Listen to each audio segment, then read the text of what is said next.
What's going on, guys? Welcome back to my channel.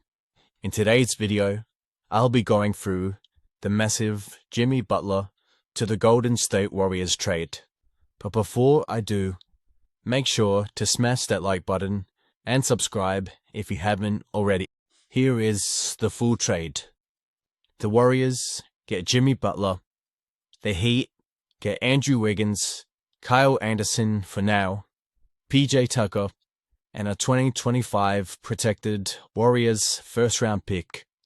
The Pistons get Dennis Schroeder and Lindy Waters III, and the Jazz get KJ Martin, Josh Richardson, and a second-round pick. So let's talk about it.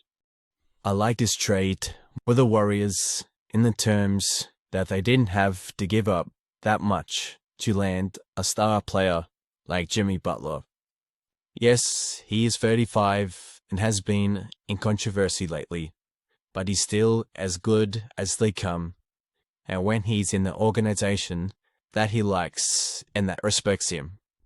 All I gave up was Lindy Waters III, who was good the first couple of games he played when Curry first went down, but has been inconsistent since. Dennis Schroeder, who wasn't as good in Golden State as he was in Brooklyn, and just like Lindy Waters, was also inconsistent. Kyle Anderson, who was a good 3-and-D player occasionally for them, but was in and out of the rotation. Andrew Wiggins, who was the biggest loss in this trade, but he had to be given up, or Miami would say no, and he's pretty much the exact same player as Butler, just a tier below him, and I don't think they'd fit well together. And the 2025 protected first-round pick, which more than likely won't be high in the draft because the Warriors should be making a push for the playoffs, especially because of trading for Jimmy Butler. I don't love the fit with Butler on the Warriors. I don't know how they go chemistry-wise with Draymond, but they both want to win, so I'm sure they'd put their differences aside.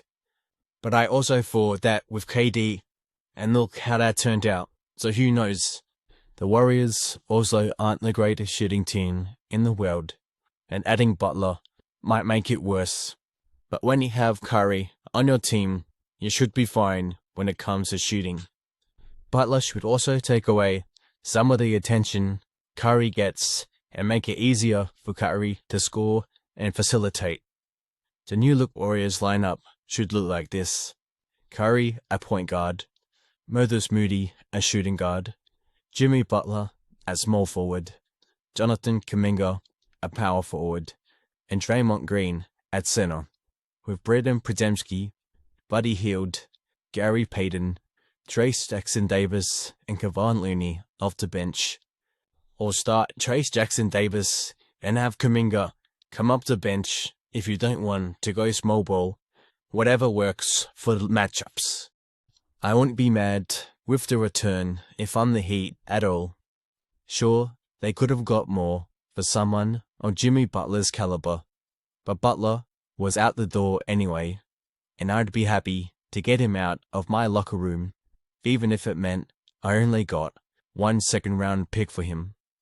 Just a couple years ago, Andrew Wiggins was an all-star and averaging 17 to 18 points per game.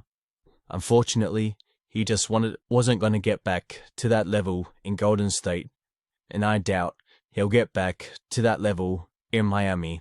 But boy, does he have the opportunity to. The Heat have been one of the worst offensive teams this season, and only have two real scorers on their team in All-Star Tyler Hero and former All-Star Bam Adebayo. Wiggins is quietly averaging 17 points per game this season, on 44% from the field, 38% from free, and 77% from the free throw line. The Heat also get Kyle Anderson, who's a role player that brings size to the Heat team and an ability to be a 3-and-D player.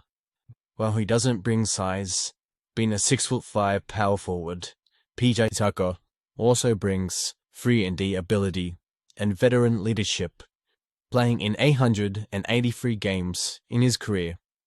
He's going to be very valuable in Haywood Highsmith, Jaime Jaquez, and Nikola Jovic's progress throughout their careers.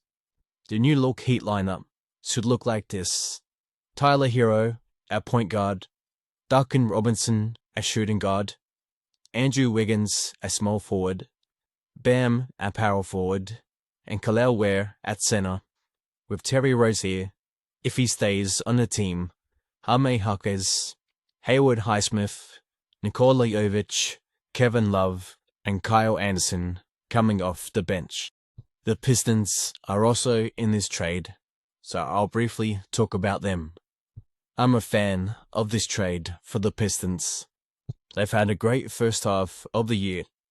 They've nearly doubled their wins this year than they had last year, and they've been sneaky buyers so far this trade deadline. Cade Cunningham has been their only real threat when it comes to scoring, other than Jaden Ivey, who's probably going to be out for a long time after suffering a gruesome leg injury. Dennis Schroeder is a great pickup for the Pistons. He can easily fill in for Jaden Ivey while he's out and can be a six-man when Ivey is healthy. Schroeder hasn't been great on the Warriors, but he saw how good he was, averaging 17 points on the Nets, so I'm hoping for Pistons fans he can get back to that level. They also get Lindy Waters, who's a streaky shooter. He hasn't had the greatest year, but you can never have too many pure shooters with size on your roster. The new look Pistons should look like this: Cade Cunningham at point guard, Dennis Schroeder at shooting guard, Asar Thompson at small forward, Tobias Harris at power forward, and Jalen Duren at center, with Malik Beasley, Tim Hardaway Jr., Isaiah Stewart, Simone Fontecchio, and Ron Holland coming off the bench. Then, when Ivy is back, start him and have Schroeder as your six-man.